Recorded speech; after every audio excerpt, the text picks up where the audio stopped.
کہا جاتا ہے کہ کسی بادشاہ کا گزر اپنی سلطنت کے ایک ایسے علاقے سے ہوا جہاں کے لوگ سیدھا نہر سے ہی پانی لے کر پیتے تھے۔ بادشاہ نے حکم دیا کہ عوام الناس کی سہولت کے لیے یہاں ایک گھڑا بھر کر رکھ دیا جائے تو زیادہ بہتر رہے گا اور ہر چھوٹا بڑا سہولت کے ساتھ پانی پی سکے گا۔ بادشاہ یہ کہتے ہوئے اپنی باقی کے سفر پر آگے کی طرف بڑھ گیا۔ شاہی حکم پر ایک گھڑا خرید کر نہر کے کنارے رکھا جانے لگا تو ایک اہلکار نے مشورہ دیا یہ گھڑا عوامی دولت سے خرید کر شاہی حکم پر یہاں نصب کیا جا رہا، ضروری ہے کہ اس کی حفاظت کا بندوبست کیا جائے اور ایک سنتری کو چوکیداری کے لیے مقرر کیا۔ سنتری کی تعیناتی کا حکم ملنے پر یہ قباحت بھی سامنے آئی کہ گھڑا بھرنے کے لیے کسی ماشکی کا ہونا بھی ضروری ہے اور ہفتے کے 7 دن صرف ایک ماشکی یا ایک سنتری کو نہیں پابند کیا جا سکتا۔ بہتر ہوگا کہ 7 سنتری اور 7 ہی ماشکی ملازم رکھے جائیں تاکہ باری باری کے ساتھ بلا تعطل یہ کام چلتا رہے۔ ایک اور محنتی اہلکار نے رائے دی کہ نہر سے گھڑا بھرا ہوا اٹھا کر لانا نہ تو ماشکی کا کام بنتا ہے اور نہ ہی سنتری کا۔ اس محنت طلب کام کے لیے 7 باربردار بھی رکھے جانے چاہئیں جو باری باری روزانہ بھرے ہوئے گھڑے کو احتیاط سے اٹھا کر لائیں اور اچھے طریقے سے ڈھکنا لگا کر بند کر کے رکھیں۔ ایک اور دور اندیش مصاحب نے مشورہ دیا کہ اتنے لوگوں کو رکھ کر کام کو منظم طریقے سے چلانے کے لیے ان سب اہلکاروں کا حساب کتاب اور تنخواہوں کا نظام چلانے کے لیے منشی محاسب رکھنے ضروری ہوں گے، اکاؤنٹنگ کا ادارہ بنانا ہوگا، اکاؤنٹنٹ متعین کرنا ہوں گے۔ ایک اور ذو فہم و فراست اہلکار نے مشورہ دیا کہ یہ اسی صورت میں ہی یقینی بنایا جا سکتا ہے کہ ہر کام اچھے طریقے سے چل رہا ہے تو ان سارے ماشکیوں، سنتریوں اور باربرداروں سے بہتر طریقے سے کام لینے کے لیے ایک ذاتی معاملات کا ایک شعبہ قائم کرنا پڑے گا۔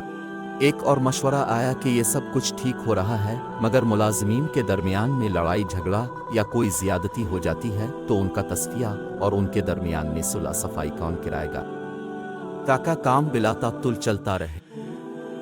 اس لیے میری رائے میں خلاف ورزی کرنے والوں اور اختلاف کرنے والوں کی تفتیش کے لیے ایک قانونی امور کا محکمہ قائم کیا جانا چاہیے۔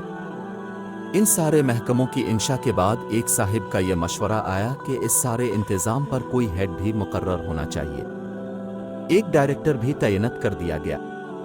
سال کے بعد حسب روایت بادشاہ کا اپنی رعایا کے دورے کے دوران اس مقام سے گزر ہوا تو اس نے دیکھا کہ ناروں کے کنارے کئی کنال رقبے پر ایک عظیم الشان عمارت کا وجود آ چکا ہے جس پر لگی ہوئی روشنیاں دور سے نظر آتی ہیں اور عمارت کا دبدبہ آنکھوں کو خیرہ کرتا ہے۔ عمارت کی پیشانی پر نمایاں کر کے وزارت انتظامی امور برائے گھڑا کا بورڈ لگا ہوا ہے۔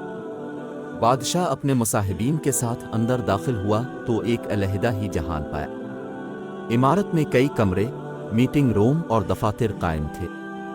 ایک بڑے سے دفتر میں آرام کرسی پر عظیم الشان چوبی میز کے پیچھے سرمئی بالوں والا ایک پروقار معزز شخص بیٹھا ہوا تھا جس کے سامنے تختی پر اس کے القابات پروفیسر ڈاکٹر 2 جنگوں کا فاتح فلان بن فلان ڈائریکٹر جنرل برائے معاملات سرکاری گھڑا لکھا ہوا تھا۔